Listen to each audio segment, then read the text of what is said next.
en este equipo.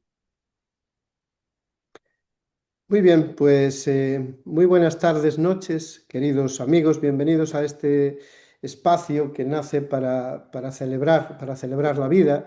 Bienvenidos a este intento de subirnos un poquito a la mesa y bailarle a este momento, al momento presente. Yo no sé qué pensáis vosotros, pero quizás compartáis conmigo que la vida merece ser honrada de esta manera, con alegría, con conciencia, con gratitud.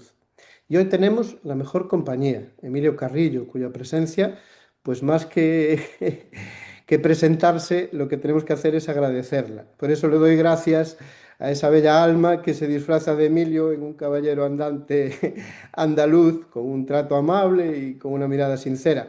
Las armas no son como las de Don Quijote de hierro, sino que hay conciencia y hay humildad. Y aunque la humildad del Emilio le rechine un poco esto, pues su obra invita a eso, a permitir que nuestra alma encarne en la materia esa luz que recuerda. No lo olvidemos, pues, porque desde su blog El Cielo en la Tierra, sus libros, proyectos como Conciencia y Sociedad Distópica, hacen que podamos, que vemos cómo nos comunica con esa sencillez lo más hondo de la conciencia. Por eso, Emilio, como dije al principio, más que presentarte, agradecerte tu presencia, que en sí misma ya es una enseñanza. ¿Cómo estás, Emilio? ¿Cómo está tu corazón hoy? Pues contento de compartir contigo, Juan Luis, de compartir con tu canal, de todas las personas que lo siguen y también con una actitud de agradecimiento. Agradecimiento en este caso a ti por contar conmigo para poder mantener esta charla, este diálogo, donde vamos a intentar poner semillas de conciencia con humildad y eso sí, esperemos los dos que con fundamento. Pues hagamos ese brindis a nuestra alma, que ella nos ayude. Mira, en nuestra primera charla, Emilio, abordamos pues, la tecnología de la conciencia aplicada a la salud. Eso es lo que intentábamos hacer hoy también.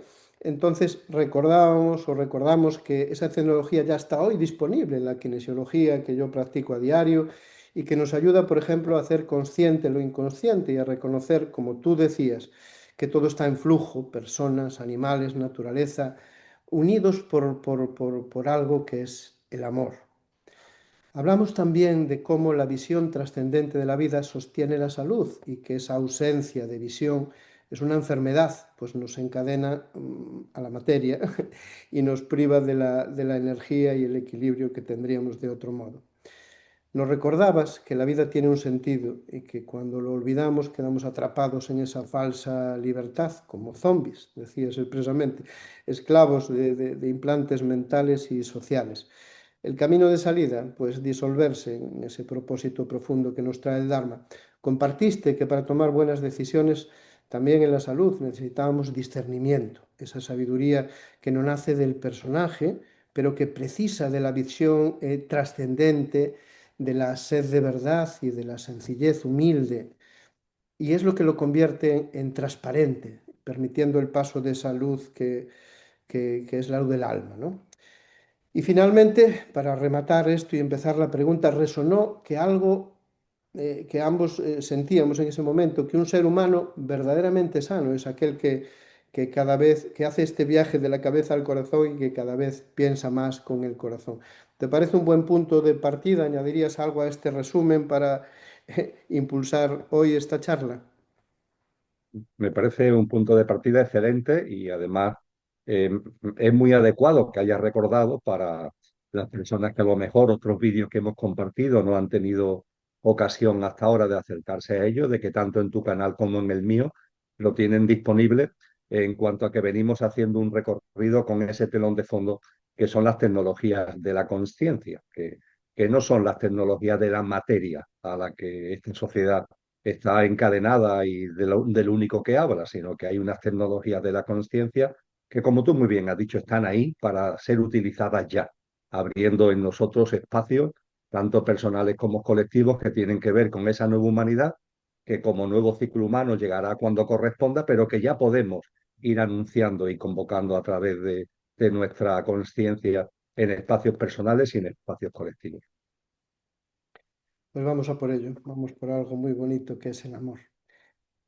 En nuestra anterior charla comentamos que esa tecnología de la conciencia, como bien dices ahora mismo también, no es algo lejano. Podemos experimentarlo con la kine, una práctica que nos recuerda que no somos un flujo aislado, sino un flujo vivo que nos enlaza con los demás, con la naturaleza, realmente con toda la creación. Y tú Mm. decías, ese flujo, Juan, se activa desde la conciencia y eso significa desde el amor. Quiero detenerme contigo, Emilio, precisamente en esa palabra que nos atraviesa a todos, el amor, esa puerta por la que se reconoce lo vivo. Para mí el amor realmente no es un sentimiento humano más que en una versión muy baja de energía, ni una emoción pasajera. El cuento que me cuento a mí mismo, Emilio, para tratar de entender un poco esa realidad es el siguiente. El amor es un campo relacional, un espacio invisible en el que todo se atrae, se encuentra, se transforma, personas, animales que veo todos los días, moléculas, planetas, galaxias. El amor no está en mí ni en ti necesariamente, surge entre nosotros. Es ese ahí, ese entre, ese útero donde nace esa resonancia compartida. Por eso cuando entramos en ese campo, lo que se despliega ya no es solo conexión, que es lo que acabo de hablar, sino conciencia, porque el amor no solo une, sino que también ilumina. Entre el yo y el tú se expande un nosotros. Y ese nosotros aparece como una luz nueva que lo que estaba fragmentado lo convierte en una unidad viva. El campo de conciencia se sostiene en un principio que atraviesa toda la vida y que es la ley del tres, la conoces perfectamente. Afirmación, negación, reconciliación, Padre, Hijo, Espíritu Santo. El amor no se queda en la dualidad, convoca siempre un tercer principio que lo integra y que le da sentido y que abre camino. Y detrás hay una ley que late como una fuerza primordial, que es lo magnético. Ese magnetismo hace posible el encuentro, hace posible la polaridad, la cohesión. Brotan tanto lo eléctrico, el movimiento, como lo reticular, la red que sostiene toda la vida. Lo veo diario en la clínica. En síntesis, el amor no es un concepto, no es un concepto etéreo, no es un estado emocional, es un principio creador, un campo relacional que crea atracción, conciencia, orden y tejido. Y con ese espíritu del no saber, Emilio, que decía Sócrates, que es la máxima sabiduría, y con ese espíritu de explorar que nos decía Krishnamurti, que tanto le gustaba, te pregunto, Emilio, ¿qué es para ti el amor cuando no lo miras solo como un sentimiento, sino como un principio creador de conciencia y de vida? Lo primero a recordar es lo que tú acabas de apuntar ahora mismo, Juan. El amor es mucho más que una emoción. En la experiencia humana somos muy dados a encasillar al amor en lo emocional. Y de hecho, todo lo que tiene que ver con sensaciones o con experiencias de enamoramiento, de amor hacia otra persona, suelen estar muy metidos en el ámbito de lo estrictamente emocional. Cuando hablamos del amor de verdad, el amor real, el amor metafísico, estamos hablando de mucho más. Sin desmerecer, por favor, sin desmerecer el amor emocional, todo tiene su sitio. Pero ciertamente nos han enseñado los grandes sabios y sabias que el amor realmente es algo mucho más potente y algo de mucha más envergadura. Concretamente, cuando nos acercamos a la percepción de eso que el diccionario llama Dios, que es ni más ni menos que aquello que no tiene origen, que no tiene principio, que no tiene final, y que no teniendo origen es origen de todo lo originado y se halla presente e inmanente en todo lo originado. Cuando nos acercamos, cuando vislumbramos la naturaleza de esa divinidad, la naturaleza de ese aquello que no tiene origen, podemos percibir, y también nos lo han enseñado, que su naturaleza es amor, amor. Si de alguna forma pudiéramos definir con un concepto que quepa en nuestra mente lo que es esa divinidad, es el amor. No el amor emocional, sino el amor real, con toda su potencia y con toda su envergadura.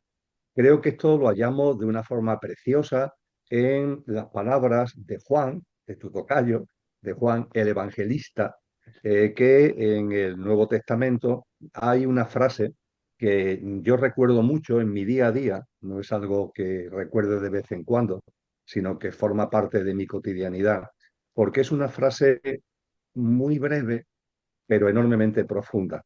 Dice el evangelista Juan, el amor es Dios. Fíjate la forma de comenzar la frase, el amor es Dios.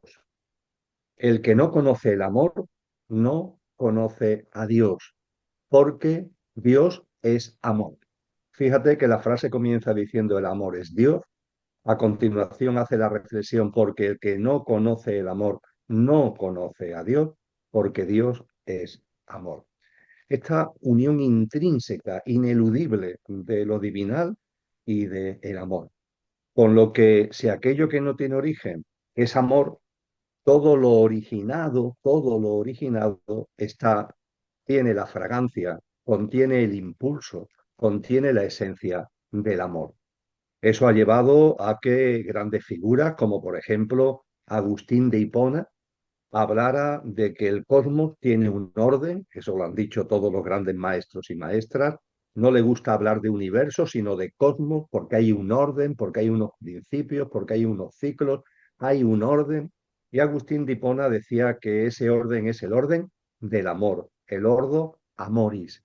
Podríamos decir, por tanto, que siendo amor aquello que todo lo origina, y estando todo lo originado, impregnado intrínsecamente de amor, la vida, la existencia, cuando es una vida y una existencia, podríamos denominar natural, la lógica, está alineada en sintonía con el amor.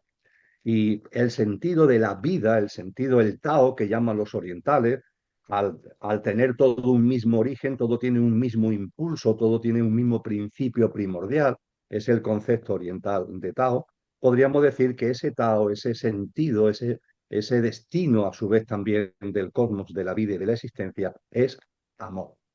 Y finalmente creo que es importante, además de situar en su auténtica envergadura lo que es el amor, el no olvidar lo que tú has compartido. Porque señalando que la propia divinidad es amor, que todo lo originado está impregnado por el amor, que todo lo originado tiene un sentido, tiene un camino que también está marcado por el amor, etcétera, etcétera, cuando todo esto lo tenemos ahí y son cosas que deberíamos reflexionar con frecuencia, eh, hay que complementarlo con lo que tú ya has dicho. Podremos definir de alguna forma muy concreta el amor, porque claro, hablando del amor de la manera que aquí estamos compartiendo, es algo inmenso, ¿no? Que incluso puede parecer difícil de definir, ¿no? De concretar. Bien, ciertamente no es sencillo, pero aquí tenemos también las aportaciones de los grandes maestros y maestras que nos han enseñado a percibir, además de que lo podemos percibir nosotros mismos, por supuesto, pero nos han enseñado, nos han apoyado en la percepción de lo que es el amor. Y el amor es todo lo que une, lo que separa, lo que divide, lo que fragmenta, lo que rompe, lo que aleja, es lo contrario del amor. Y el amor es todo lo que une.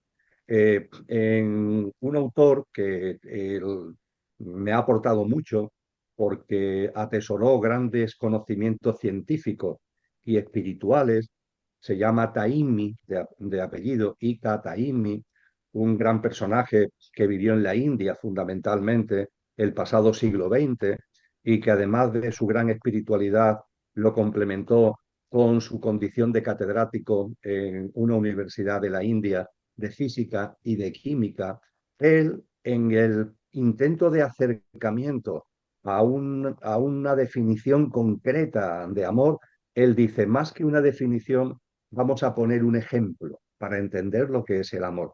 Dice, coger una goma, y extenderla con las manos. Se coge la goma, una goma de un cierto grosor, y la extendemos en la mano. Debido a nuestra fuerza, pues efectivamente vamos alejando, ¿no? Los extremos de la goma, vamos extendiendo la goma. Y nos dice Taimi, vamos extendiendo la goma, efectivamente, pero en los dedos de las dos manos, sentimos una fuerza que tira hacia adentro, ¿verdad? Debido a nuestra fuerza física vamos estirando la goma, pero a su vez aquí en los dedos sentimos que hay una fuerza que tira hacia adentro. Dice, pues esa fuerza que tira hacia adentro es el amor.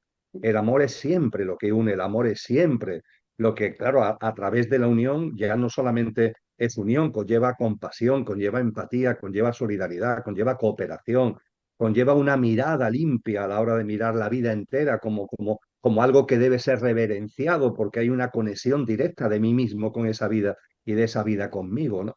Y cuando un ser humano, estas son palabras de Albert Schweitzer, ¿no? Cuando el Premio Nobel de la Paz del año 1952, cuando un ser humano empieza a percibir esto, empieza a percibir este amor, empieza a percibir esta unión y ello lo lleva a la reverencia por la vida, todo cambia, todo cambia. Dice Albert Schweitzer, quien ha sentido esto una vez ya ha transformado su vida, es algo que ya no se puede olvidar. Con lo que no estamos hablando de conceptos metafísicos abstractos, sino que estamos hablando ciertamente de conceptos metafísicos muy importantes, pero que tienen una plasmación. Yo sé que yo en mi vida vivo con amor cuando mis actos cotidianos, mis acciones, mis emociones, mis pensamientos están impregnadas de esa unión, están impregnadas de esa comunión y están impregnadas de esa compasión y esa compenetración con todo lo que me rodea y con la vida en general. Y cuando en mí aparece algo que fragmenta, que separa, que divide, que rompe, etcétera, etcétera, me estoy alejando del sentido verdadero y natural de la propia vida y de ese ordo amoris del que nos hablaba Agustín de Hipona. Qué acertada la imagen, bajo mi punto, mi pequeño punto de vista, porque el ego a veces nos hace ver cómo es esa goma se separa, ¿no? Parece que todo se está separando, pero en el fondo siempre hay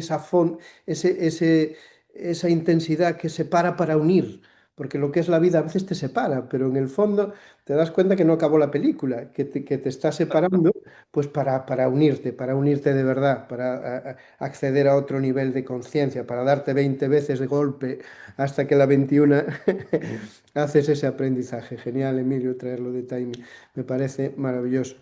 Eh, Quisiera rescatar el diálogo como instrumento de conciencia para generar salud, y si no lo digo reviento, para mí salud es sentirse bien y generar bienestar, sencillamente eso. Si te parece, me gustaría aterrizar esta visión en la vida cotidiana, en el cuerpo, en la salud, en el autocuidado, a través de una experiencia personal que he tenido y que llamo a este pequeño relato el puente invisible. Cuando mi bebé cumplió 14 meses, hace muy poquito, hace 2 meses y poco, haciendo yo deporte, me lesioné el tendón en la cara interna de la rodilla. El tendón anserino es la pata de ganso, o sea, para que nos riamos todos. Haciendo el ganso, me lesioné la pata de ganso. Y la consecuencia es que no podía andar sin dolor, no podía trabajar. Dirijo una clínica veterinaria, somos 5 en casa, familia numerosa. ¿A qué te suena, Emilio? En fin, que lo que aquí comparto contigo es un diálogo real conmigo mismo y también un pequeño homenaje a un tal Emilio que nos explica con la metáfora del coche y del conductor que no solo somos la personalidad, sino que tenemos una parte trascendente que es la que debe dirigir nuestra vida. Este diálogo es un intento para comprendernos y sanarnos. Con tu permiso, Emilio, el puente invisible, el mensaje del cuerpo.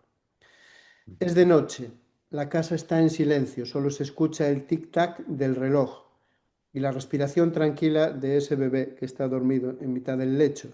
La rodilla duele, pero el dolor parece decir algo más que lo físico. Hay un mensaje escondido, hay una llamada. Y dice el cuerpo, la personalidad, el coche. No entiendo por qué me he lesionado, solo hacía deporte, quería soltar energía, cuidar un poco de mí y ahora no puedo moverme.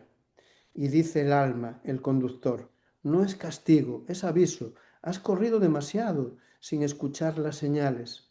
El tendón, ese puente entre lo que se mueve y lo que sostiene, se ha tensado hasta decir basta. Y dice el cuerpo, el coche, solo estaba cansado, trabajo, clínica, familia, todo me pide presencia y no puedo llegar a todo. Y dice el alma, el conductor, no te pido que llegues a todo, te pido que llegues a ti. Has sido músculo, acción, fuerza, impulso, pero olvidaste el hueso, la estructura, el descanso, el arraigo. El tendón se rompió justo donde el alma te grita que hay que unir esos dos mundos. Y dice el cuerpo, el coche, ¿y qué hago con todo esto si no puedo parar? Y dice el alma, no es solo parar, hay que reajustar, moverte desde otro lugar, dejar que la acción nazca del silencio, que la fuerza sea ternura, que el deber se mezcle con el gozo. El puente se repara cuando el alma y la materia dejan de tirar en direcciones opuestas. Y dice el cuerpo, el coche, he estado demasiado en lo material, quizás esta vez el alma quiere que cambie el paso. Y dice el conductor, el alma, sí, deja de empujar, empieza a fluir, menos control, más escucha, menos hacer, más ser. El cuerpo solo se rompe cuando el alma quiere volver a entrar.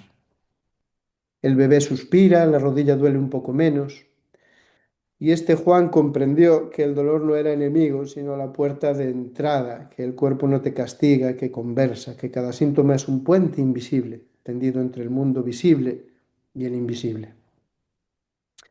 El amor, ese campo relacional del que hablábamos hace un momento, Emilio, también habita en ese puente. Cuando lo cruzamos con humildad, cuando escuchamos al cuerpo con el alma, la salud deja de solo ser una ausencia de dolor y se convierte en una presencia consciente. Y te pregunto, Emilio, ¿crees que podemos aprender a vivir así, dejando que el amor te atraviese hasta el punto de dialogar sinceramente con nuestra alma? Parece una locura, pero es que de alguna manera tenemos que empezar a levantar el teléfono, ¿no? Y escuchar cada dolencia como una llamada de ese espíritu, ¿no? Que está ahí detrás, tirando otra vez para volver a unir. ¿Cómo podemos dialogar con el alma, Emilio? ¿Cómo dialoga Emilio con su alma? Eh, en primer lugar, muchas gracias por la bella experiencia que acabas de compartir. Una experiencia hermosísima y con una moraleja consciente enormemente potente. Así que muchas gracias, Juan.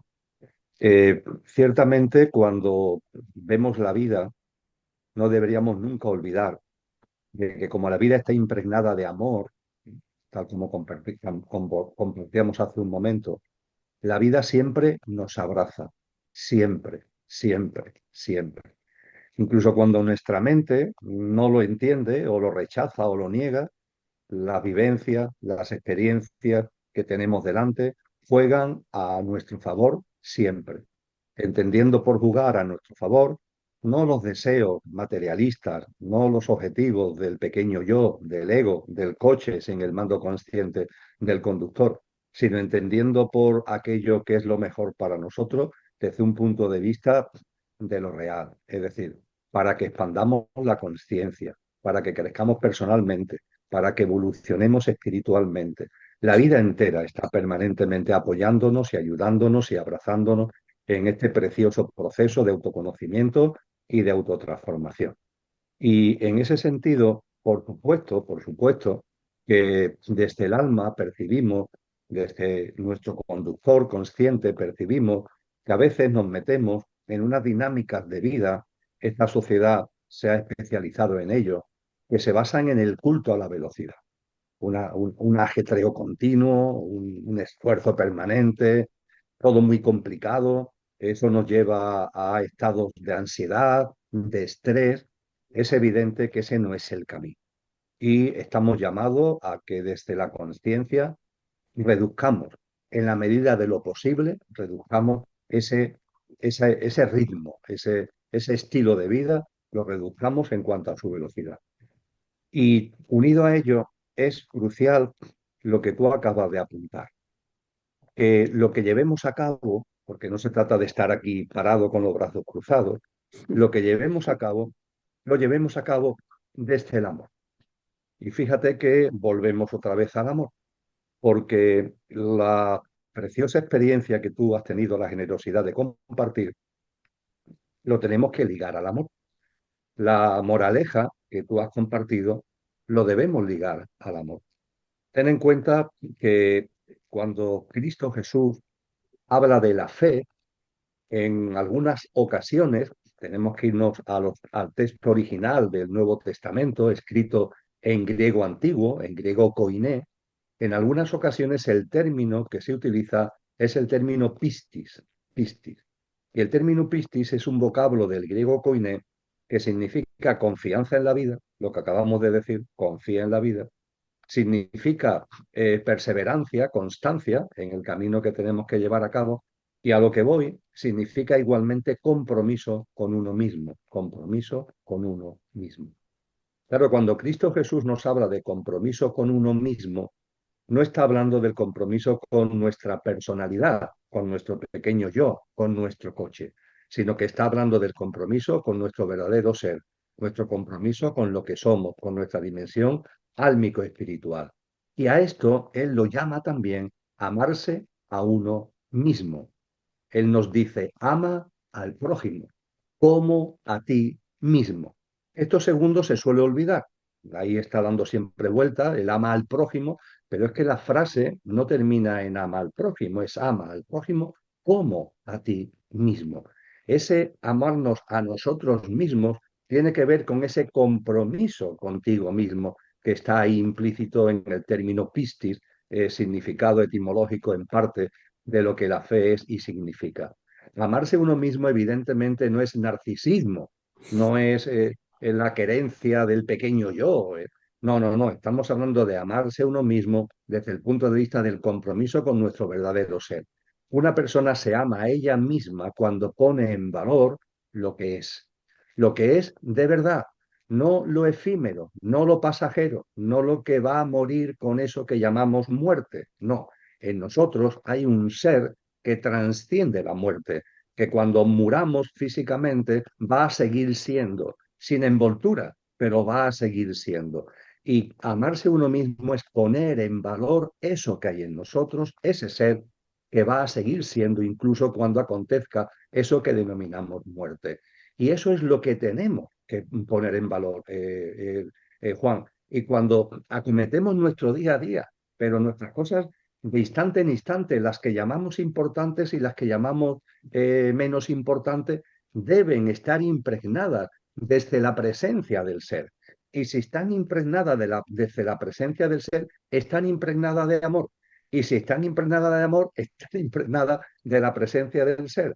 Yo diría que en un lenguaje contemporáneo podríamos decir que nuestra vida esté presidida por una alta vibración, que nuestros actos, nuestros comportamientos, nuestros hábitos, nuestras acciones, nuestras emociones, nuestras actitudes ante el día a día tengan siempre una vibración alta. Si esa vibración alta está, significa que lo que somos se está haciendo presente.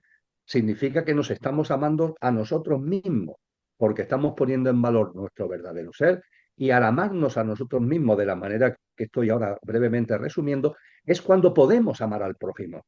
Porque quien no se ama a sí mismo, quien no pone en valor su verdadero ser, no ama al prójimo, es mentira. Pero tú qué le vas a dar al prójimo. Si tú estás identificado con tu pequeño yo, con tu personalidad, con el egoísmo, el egocentrismo, tú no le puedes dar nada al prójimo. Es una quimera mental, es un autoengaño. Tú le puedes dar cosas a los demás y a ti mismo cuando actúas, cuando despliega tu vida en clave de lo que realmente eres, desde el amor a ti mismo, poniendo en valor lo que realmente eres, y eso impregna todo, todo en tu día a día de una vibración alta. Es así de, vamos, me he extendido demasiado, pero en cualquier caso el mensaje es muy sencillo, el mensaje es muy simple, porque además a raíz de ahí viene todo lo demás. Nos dice Cristo Jesús, mi paz os dejo, mi paz os doy. ¿Cómo vamos a estar en paz si estamos enfrascados, ¿no?, en la dinámica loca, ¿no?, de ese pequeño yo, donde todo se hace a empujones, a trompicones, un coche loco sin el mando consciente del conductor? Vamos a tomar el mando consciente del coche, vamos a poner en valor lo que realmente somos. Eso va a permitir que nuestra vida tenga una vibración distinta, que nosotros mismos vayamos percibiendo en nosotros que se eleva la vibración, y eso va a traer un estado que es por una parte, un estado de gracia, de bienaventuranza, de gananda y también de paz, y esa paz que estaremos en condiciones también de poner a disposición de los demás. Efectivamente, Emilio, amarse a uno mismo creo que es una de las claves para poder dialogar con el alma, ¿no? Saber que tenemos distintas partes de la personalidad y que son partes de la personalidad, pero que si realmente aprendemos a amarnos, ese aroma del alma que hacía que la goma volviese, pues tiene que estar ahí en algún tipo de conversación, sea simbólica, sea como sea, porque lo del tendón fue real. De hecho, aún todavía me duele un poquito. Se ve que todavía queda bastante que mejorar, pero bueno, ya ando perfectamente. Eso también es muy buen síntoma. Mira, te pongo encima de la mesa, por favor, Emilio, una cuarta cuestión. Los códigos de lectura para una nueva humanidad, le he llamado. Quiero proponer una reflexión sobre las relaciones humanas y el papel que juegan esos códigos de lectura, porque eso lo vivimos día a día. Y te voy a poner un ejemplo de mi vida. Pero antes de eso, recordar a Schopenhauer que nos decía, un hombre puede hacer lo que quiere, pero no querer lo que quiere. Y esta frase siempre me reveló mucho porque nos recuerda que aunque decidimos muchas de nuestras acciones, la raíz de la voluntad no está en nuestro consciente, muchas veces está en ese inconsciente. Así que nos abre una puerta así de grande a lo que es la tolerancia, ¿no? Entonces, si lo pensamos un poquito bien, lo importante no es tanto la realidad en sí, sino cómo la interpretamos, cómo la vemos.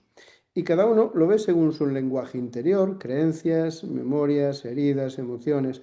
Vemos el mundo a través de códigos con los que lo leemos.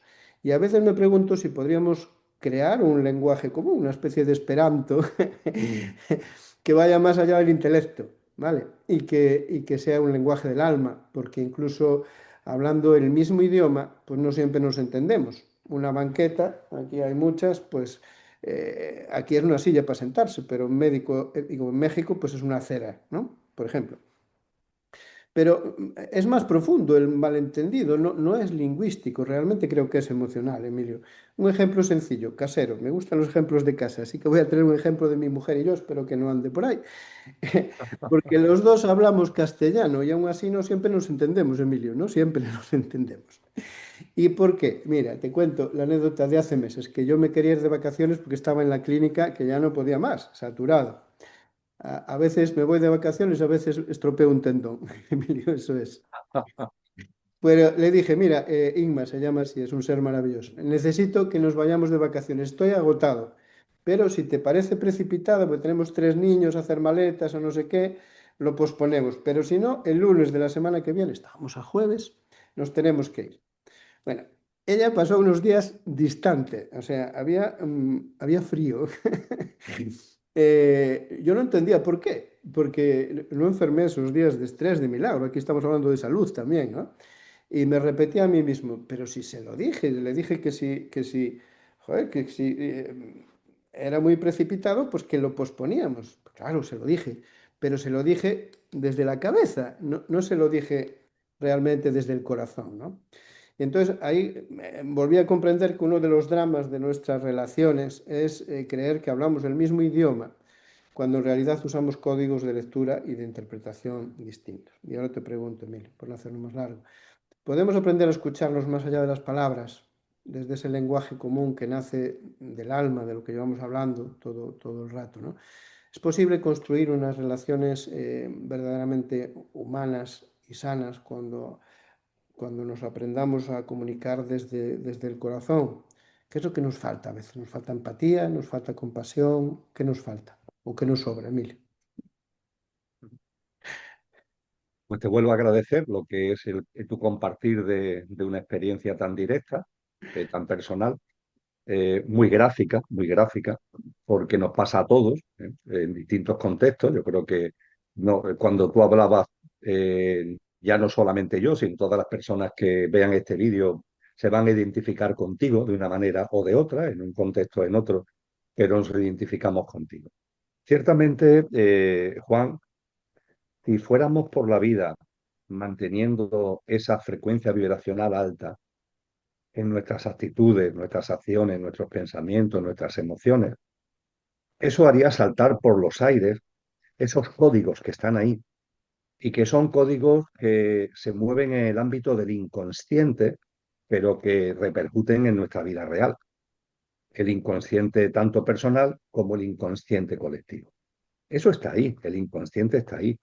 El inconsciente está ahí porque nosotros mismos, con relación a nosotros, no terminamos de avanzar de verdad en la conciencia, pero también está porque hay unos intereses creados que favorecen, manipulan, fomentan el inconsciente colectivo con una serie, a mí me gusta llamarlo de implantes, son como implantes, ideas que hacemos nuestras creyendo que son nuestras cuando no son nuestras, son sobrevenidas, vienen de fuera y hacen creer que son naturales cuando no lo son impuestas.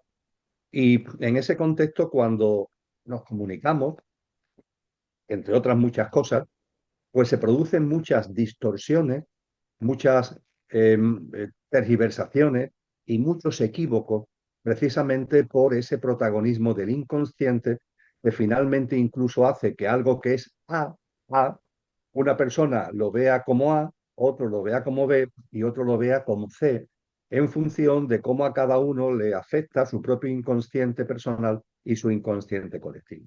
La forma de saltar esta barrera es una toma de conciencia para procurar que en nuestro día a día esa alta vibración procedente de nuestro verdadero ser e impregnada de amor esté presente. Eh, no es lo mismo decir una palabra que decir una palabra consciente, procurando que aunque la palabra sea la misma, tenga esa vibración más alta. Y eso está en nuestro poder. Eso no es algo que tengamos que pedirle a nadie. Eso está en nosotros. Está en mi poder, está en mi capacidad, el que cuando yo me comunico contigo, cuando me comunico con otras personas, cuando te comunicas con tu pareja, está en nosotros la posibilidad de que las palabras no sean solamente palabras que salen, sino que sean palabras que salen de nuestra boca, de nuestras cuerdas vocales, pero con una gradación vibracional donde el alma está presente. Eh, Cuando nosotros vamos en el coche, conduciendo nuestro coche ordinario, el coche va a izquierda, el coche va a derecha, ¿verdad? El coche frena, el coche acelera, pero hay una conciencia. Soy yo el que estoy girando el coche a la derecha, a la izquierda, frenando, acelerando. Soy yo. Bueno, pues en nuestra vida debería pasar lo mismo. Si no se trata de estar ahí siempre como en una misma dirección, no, no, sí. La vida es izquierda, derecha, adelante, atrás, freno, acelero. Eso es la vida. Pero que lo haga yo, que sea mi presencia. Y esa presencia es lo que, vuelvo a decir, podemos resumir con esta breve expresión de una frecuencia vibracional más elevada. Y también ser consciente de que cuando esa frecuencia vibracional más elevada está, incluso trasciende las palabras. Es decir, el hecho de que las cosas que digamos estén llenas de esa mayor frecuencia vibratoria, la importancia que eso tiene se pone de manifiesto en que podemos desplegar esa frecuencia vibratoria que llegue al otro sin palabras, sin palabras, sin necesidad de utilizar palabras. Esto se percibe muy claramente cuando a un grupo de personas hacemos algo tan simple como una práctica de silencio, es decir, varias personas nos sentamos, cerramos los ojos, estamos callados, nos sentamos en una postura sostenible, con la espalda a ser posible recta y respiramos conscientemente. Inspiramos y expiramos con conciencia. Eso nos va metiendo en un estado de mayor sosiego, de mayor serenidad y en ese momento con los ojos cerrados podemos recordar que estamos con otras personas, ¿verdad?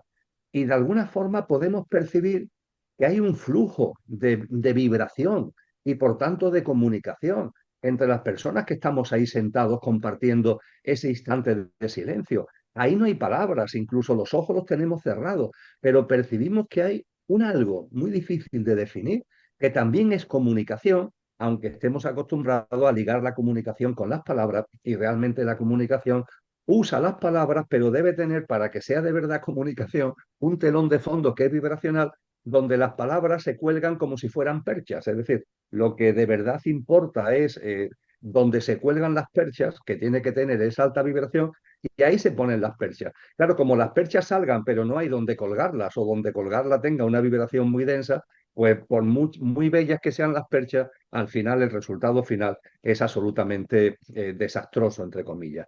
Y permíteme que, aunque sea extenderme a lo mejor excesivamente, pero diga algo más sobre la importancia de lo que es el alma, de lo que es la conexión álmica, de lo que es esa frecuencia vibratoria que debe impregnar las palabras y que está más allá incluso de las palabras. Yo invito a una práctica que yo mismo llevo a cabo he invitado en distintos foros a llevarla, a acometerla, a ejecutarla.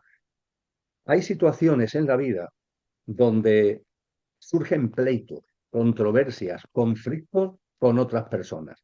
Puede ser nuestra pareja por cualquier situación, puede ser nuestros familiares, pueden ser compañeros de trabajo, pueden ser vecinos, en fin, el contexto puede ser muy diferente, pero ciertamente en la vida cotidiana surgen conflictos, surgen tensiones, surgen malentendidos. Y si tenemos corazón, si nos impulsa el corazón, queremos disolver esos malentendidos, no queremos tener pleitos, ¿verdad?, con la gente, no queremos tener conflictos, nos gustaría resolver esos conflictos. Y lo intentamos desde el coche, es decir, con las palabras. Y con las palabras nos dirigimos a la otra persona para procurar, oye, vamos a dejar esto a un lado, venga, yo me disculpo, tú te disculpas, en fin, y vamos a seguir para adelante. Esto tampoco tiene tanta importancia, mira, podemos hacer esto, en fin, a través del diálogo, superar ese conflicto. Y en muchas ocasiones nos encontramos que no es posible, que hay algo enquistado ahí, que a lo mejor incluso tú tienes buena voluntad, tu voluntad es verdadera, pero en la otra persona, por lo que sea, hay un malentendimiento, hay una mala interpretación, e incluso puede ser que este gesto que tú estás teniendo sea malentendido y haga que la otra persona se enfade más todavía. Es decir, como, sí, ¿tú qué quieres aquí? Hacerte el bueno, que no sé qué. Con lo cual, o no se mejora nada o incluso se empeora. Bueno, pues ante situaciones como esta, mi consejo es que hablemos álmicamente. Y hablar álmicamente, ¿qué significa? Que yo en este sillón, que es donde hago mis prácticas de silencio, mis prácticas de meditación, mis prácticas de oración, en este sillón por la mañana tempranito, antes de que amanezca, pero en fin, que cada uno lo haga como cuando le venga bien en su lógica de vida, yo hago precisamente lo que hemos dicho antes. Me siento con la espalda bien recta, en silencio, con los ojos cerrados, respiro conscientemente y cuando percibo que esa respiración consciente se va haciendo más pausada, y hay en mí un mayor sosiego, porque la respiración consciente te va dando ese estado de sosiego, desde mi mente, pero intentando que sea desde mi alma, aunque utilice mi mente, me procuro comunicar con el alma de esa otra persona. Es decir, no coche a coche, sino conductor a conductor. Mi coche está aquí sentado, el coche de la otra persona está donde esté, pero yo aquí sentado tengo la capacidad, tengo la posibilidad que desde mi alma le lance a la otra alma ese deseo de superar el conflicto, ese deseo de llegar a acuerdos, ese deseo de dejar atrás malentendidos, y como de coche a coche no ha sido posible, lo procuro de alma a alma. Y esto, Juan Luis, no siempre, porque a veces el otro coche, no el alma del otro siempre está dispuesta, pero el coche está como demasiado cerrado, por decirlo de alguna manera, pero en muchos casos los resultados son sorprendentes. Oye, que tuviste una conversación con esta persona coche a coche y no hubo forma, y después de hacer esta práctica de comunicación álmica, vuelves a abordar el tema a las horas o a los pocos días y da resultado. Lo que antes no fue, ahora sí es. Eso también pone en evidencia que hay una comunicación álmica. Esa comunicación álmica, quizá la palabra comunicación no valga, pero hay una conexión y esa conexión hace que haya un fluido y que haya un algo muy bello que posibilita, repito, incluso que determinadas situaciones de tensión sean superadas por un tipo de conexión, comunicación álmica que va más allá de las palabras. Claro, cuando todo esto lo vamos aprendiendo porque nos lo han enseñado y porque vemos su utilidad práctica, entendemos la importancia de que nuestras palabras no sean solamente palabras, sino que vayan acompañadas, vayan impregnadas siempre, siempre, siempre de una vibración muy importante. Vamos aprendiendo el poder de la palabra y el impacto que tiene cuando en nuestra inconsciencia la llenamos de baja vibración o cuando en nuestra conciencia le damos una vibración más alta. La palabra es la misma, pero el entendimiento y la comprensión, ya no solamente mía, que soy el que lo expresa, sino del que lo recibe, es totalmente distinta. Esto también tiene que ver con las tecnologías de la conciencia. Las tecnologías de la materia nos dan mucha comunicación material, mucha comunicación de palabras sin pararse en la frecuencia vibratoria de la palabra. Eso no se computa en las tecnologías de la materia, de las telecomunicaciones, etcétera, etcétera. La conciencia nos enseña a que hay algo de un enorme valor, que es esa comunicación, que es inalámbrica porque el alma no necesita cable ni necesita artefacto para llevar a cabo el contacto y que, sin embargo, con esa vibración alta lleva las cosas por unos derroteros que de la otra manera es un imposible. Muchas gracias, Emilio. Mira, lo constato porque aquí tenemos un grupo de meditación, lo tengo un espacio en la clínica para él. De hecho, los jueves, ahora cuando acabemos tú y yo la charla, más tarde, pues entrará el grupo y claro, todos venimos de nuestro día. Entonces, los primeros momentos en que vamos pasando del ruido mental a ese espacio de silencio y ese espacio de silencio va provocando una respuesta de relajación en nuestro organismo y esa respuesta de relajación pues va creando que ya no sea el tallo cerebral ni el cerebro de mamífero, sino ese cerebro que es capaz de conectar prefrontal, que es capaz de conectar con lo mejor del ser humano, pues pueda estar ahí, ¿no? Y entonces la comunicación, efectivamente, con los ojos cerrados existe porque lo constatamos al final cuando cada uno mm, revela un poco la experiencia que ha tenido. También es muy importante porque yo cuando hablé con mi alma, pues obviamente no encontré el número en la guía telefónica, sino que hice algo parecido, una especie de meditación y a través del inconsciente, porque es que Schopenhauer creo que tenía razón. Podemos querer muchas cosas, pero no sabemos de lo que queremos. ¿Por qué mi mujer reaccionó de esa manera? ¿Qué habría en su inconsciente? Un millón de cosas que nunca vas a poder, pues a lo mejor captar con la mente pequeña, con el coche, pero sí que puedes abrir esa puerta grande a la tolerancia, por un lado, y sí que puedes hacer esa comunicación álmica cuando entras en un estado vibracional alto. Y eso es lo que quiero diseccionar ahora en esta quinta cuestión, si tú me lo permites, Emilio. La tríade espiritual y los códigos de lectura del ser. Hablábamos de que existe un lenguaje más profundo que trasciende el intelecto que nos conecta con esa naturaleza real del ser humano. Acabamos de hablarlo ahora mismo, ¿no? Y ese obedece a una ley que atraviesa toda la vida, que es la ley del tres. Y esa expresión pues se concreta en el ser humano en muchos niveles. Digamos que en tres niveles fundamentalmente, porque al ser la ley del tres, si te digo 4 horas, pues no cuadraría mucho, efectivamente. Entonces el primero lo tenemos en la cabecita y es el polo neurosensorial, ¿no? Es lo que se manifiesta en el cuerpo físico, digo, por no irnos por allá por Marte, aquí está, ¿no? Y en este polo neurosensorial, pues representa el plan, la dirección, la voluntad superior. En el ámbito espiritual que tú compartes muchas veces, pues ella ese asma, ¿no? Ese principio que contiene el propósito, digamos que es la intención, por un lado, ¿no? Bajándolo a lo humano de todos los días.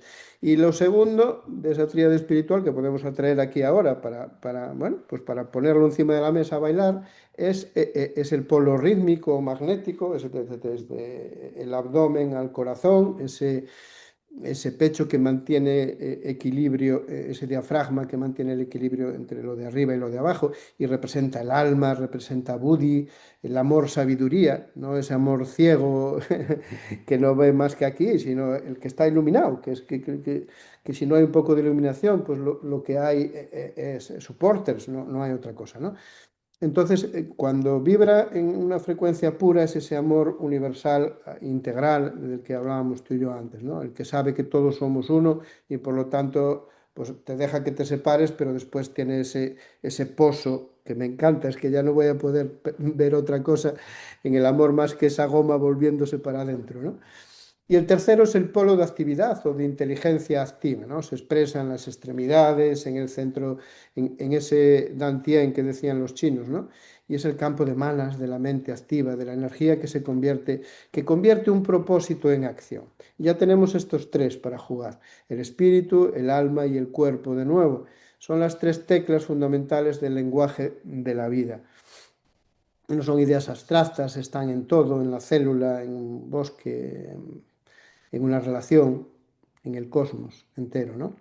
Entonces, si cada uno de nosotros es una síntesis viviente de esos tres niveles, resonando obviamente a distinta escala, mm, Emilio, ¿cuándo nos daremos cuenta de que esos tres están en todo y de que tenemos que tener energía para hacer una cosa, pero tenemos que también tener amor, sabiduría y sobre todo también tenemos que tener una intención pura, digamos? ¿Cuándo lo integraremos? ¿Cómo integraremos esto?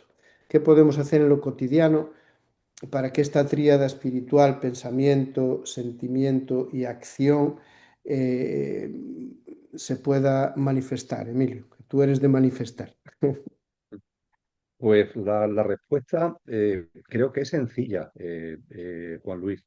Más allá de que la puesta en práctica por las inercias nos pueda parecer complicada, pero la respuesta es sencilla.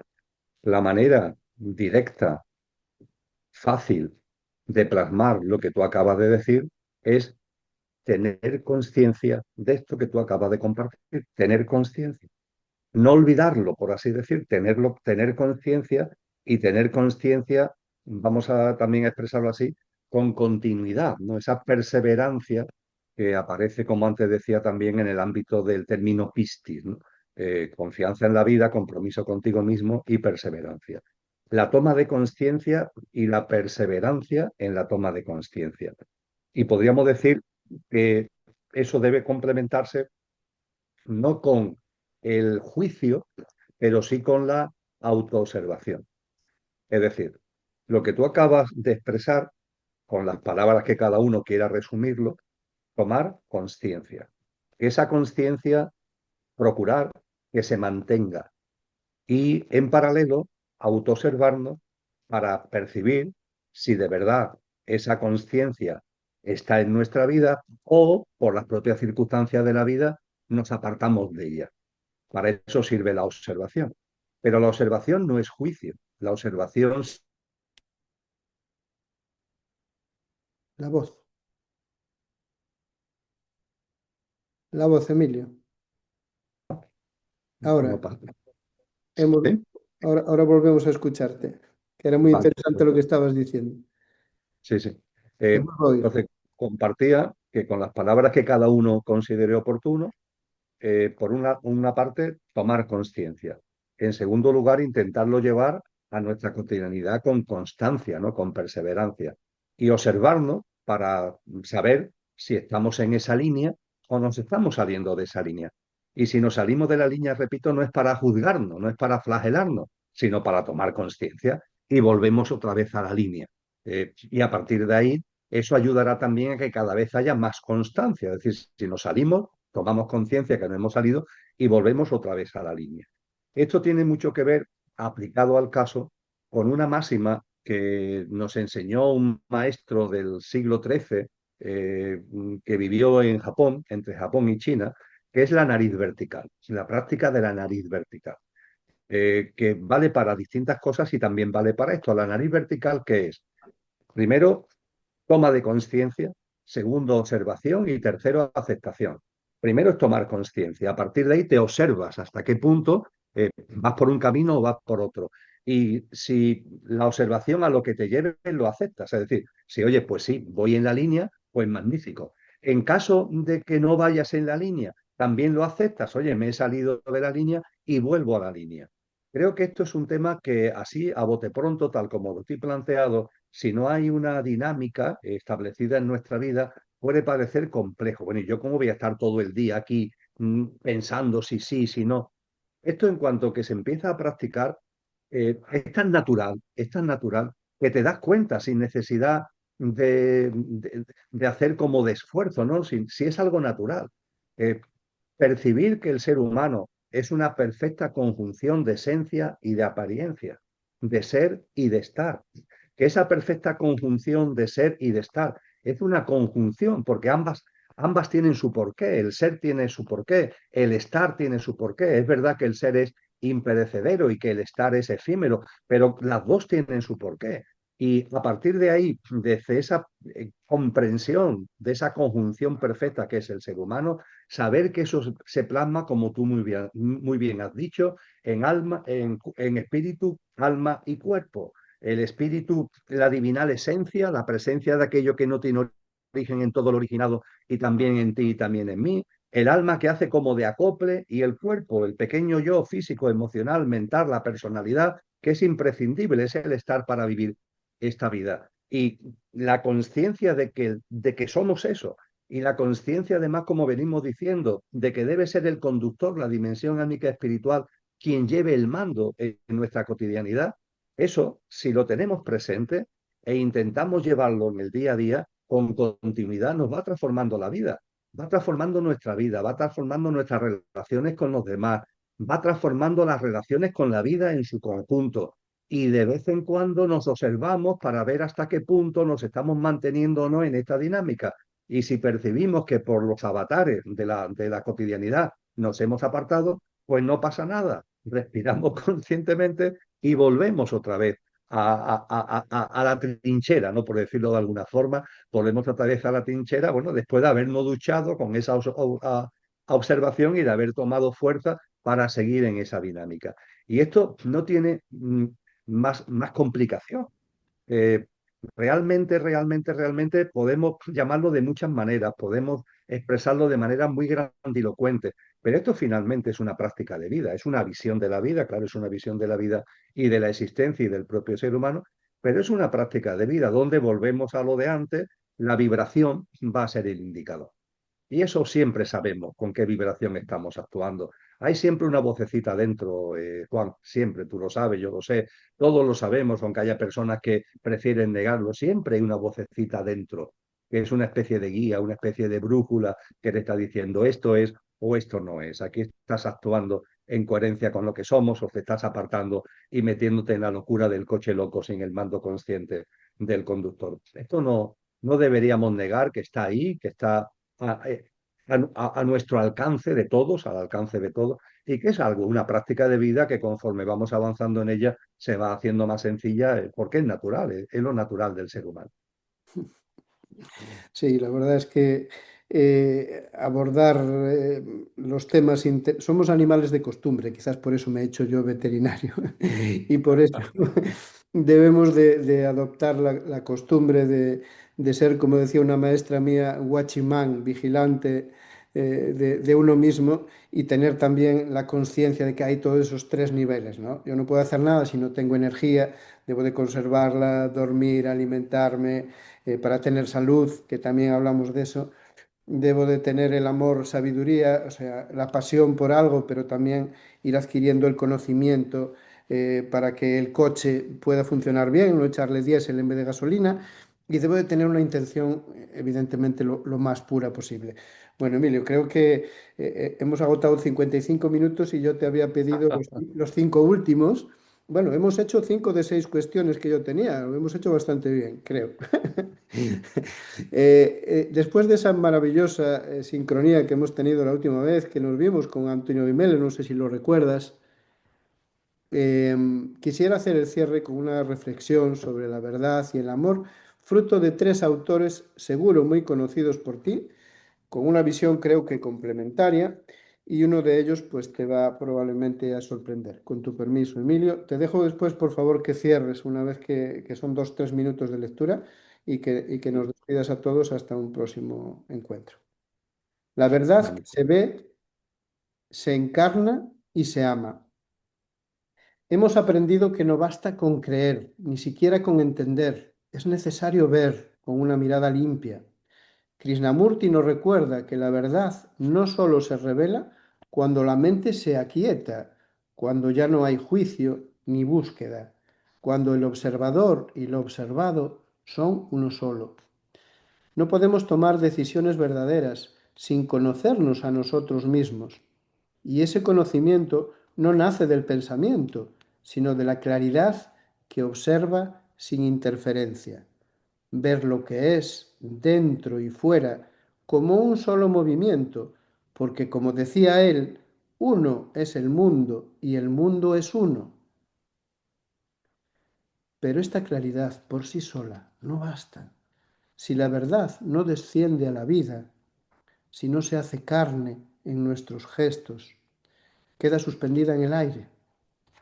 Emilio Carrillo nos invita a encarnar esa claridad, a permitir que el alma exprese en la materia la luz que recuerda. La verdad entonces deja de ser un concepto y se convierte en una forma de vivir hábitos de vida, en una conciencia que abraza a la existencia entera. Y cuando esa conciencia se une al amor, aparece el rostro eterno de Cristo. Él nos muestra el compromiso total con la verdad, la claridad que se entrega, que se ofrece, que ama hasta el final. En él la verdad deja de ser idea y se vuelve presencia viva. En él la observación se transforma en compasión. Y así completamos ese círculo. Krishnamurti nos enseña a ver, Emilio nos recuerda que esa visión debe encarnarse y Cristo nos revela que toda encarnación verdadera es amor. La verdad que se ve, se encarna y se ama no pertenece a ningún maestro, es el pulso mismo de la vida, llamando a cada uno de nosotros a vivir despiertos, lúcidos y plenos en el corazón del mundo. Un momento. Despídenos tú mismo, Emilio. Pues ciertamente, después de lo que acabas de compartir, lo primero es silencio. No por lo que hay de mí, ahí, entre comillas, sino por lo que hay de Jiddu Krishnamurti y muy especialmente por lo que hay de Cristo, sin ningún tipo de duda. Y me vas a permitir que conforme te escuchaba, se me ha venido a la cabeza una frase de Jiddu Krishnamurti, la he recordado y la he buscado en el texto rápidamente porque es una frase, un parrafito de Jiddu Krishnamurti que tengo siempre muy presente. La he buscado mientras que te escuchaba. Y si te parece, podemos cerrar oyendo esto que nos dice Krishnamurti, escuchando esto que nos dice Krishnamurti, Juan, a propósito de la paz, porque yo lo que espero es que este diálogo entre tú y yo aporte semillas de conciencia, modestamente, pero sobre todo nos vaya impregnando de paz. Es tan importante la paz. El amor se plasma en la paz. La conciencia debe plasmarse en la paz. Una paz que es de uno mismo, una paz que se comparte con los demás. Y fíjate en lo que nos dice Krishnamurti precisamente a propósito de la paz. Concretamente lo tomo de una obra suya que se llama La libertad primera y última. La libertad primera y última. Y nos dice Krishnamurti, discutiremos sobre la paz, proyectaremos leyes, crearemos nuevas ligas, las Naciones Unidas y lo demás, pero no lograremos la paz porque no queremos renunciar a nuestra posición, a nuestra autoridad, a nuestros dineros, a nuestras propiedades, a nuestra estúpida vida. Confiar en los demás es absolutamente vano porque los demás no nos traerán la paz. Ningún dirigente, ningún gobierno, ningún ejército, ninguna patria va a darnos la paz. Lo que traerá la paz es la transformación interna que conduce a la acción externa. Y la transformación interna no es aislamiento, no consiste en retirarse de la acción externa. Por el contrario, solo puede haber acción verdadera cuando hay verdadero pensar y no hay verdadero pensar cuando no hay el conocimiento propio. Si no os conocéis a vosotros mismos, no hay paz. Es una llamada inmensa a esa comprensión de lo que tú muy bien has definido con estos tres niveles que finalmente son uno y esa comprensión inmensa de llevarla a una práctica de vida donde andemos de otra manera.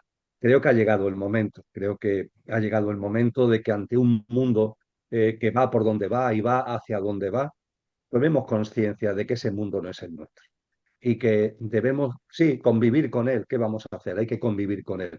Pero tenemos la posibilidad real de ir viviendo de una manera distinta, sin sus paradigmas, sin su sistema de creencias, si las locuras suyas, que resumen muy bien Krishnamurti, ¿no? En este párrafo. Así que espero que con mucha, mucha humildad nuestro diálogo, que ha sido un diálogo que bello, creo que objetivamente ha sido bello y desde luego ha sido sincero, además con tus expresiones de experiencias tan directas, ¿no? De tu día a día, que te vuelvo a agradecer de corazón, que contribuya a eso, contribuya a que vayamos abriendo espacios nuevos en lo personal y en lo colectivo, que sean anuncio de esa nueva humanidad, no de este viejo mundo caduco, sino anuncio de esa nueva humanidad que llegará como tal cuando corresponda por los cambios de ciclo que se dan en la existencia y en la vida, pero que estamos ya llamados a traerlo a nuestro día a día desde la conciencia. Es la nueva humanidad que ya late en el corazón de tantas personas, que late